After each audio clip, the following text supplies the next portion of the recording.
bundan tashqari avtokreditlari bor, ipoteka kreditlari bor. Avtokreditllar masalan birlamchi bozorda, ikkilamchi bozorda, birlamchi bozordan salondan olgan, ikkilamchi bozorda yana qo'ldan olgan. Yani bundan narsa bor, qo'ldan olgan 4 yildan oshib ketgan bo'lishi kerak yili.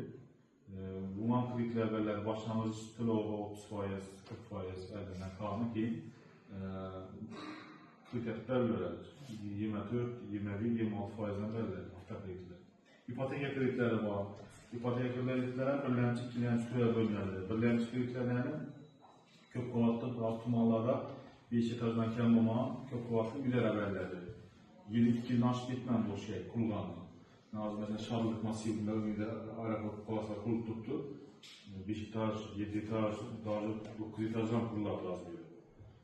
Shular mesela shartnoma tuzib kelsa, bu birlamchi deb aytiladi, ama imtiyozli beriladi. 18% dan 20 yil beriladi. Onu subsidiya kullanır. Subsidiya kullanır degani 30 milyon devlet subsidiyasına devlet төлep beradi. Başlangıçta yardım bulmadı. İlk 5 ileri 18%'dan olsa 5 ileri 5% devlet төлep beradi. 5 ileri 12% төлüyor. Bu imtiyaz ediyor. Subsidiya alıp bilseniz. Yok alıp bilmezseniz 15%'ını төлeysiz. 20 ile 18%'dan kriter verdi. Birlemci. Şimdi köçeli caylarım var mesela. Bundan masal var. İkilemsi de var. Bunu mesela 25% ödeyeceğiz. 10 ile 26%'dan 40% ödeyeceğiz.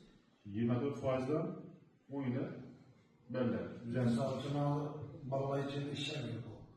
Bundan beraber yok.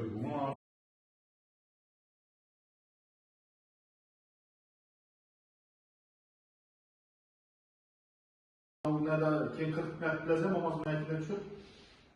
40 plazam var, buna 40 bulunur değil mi?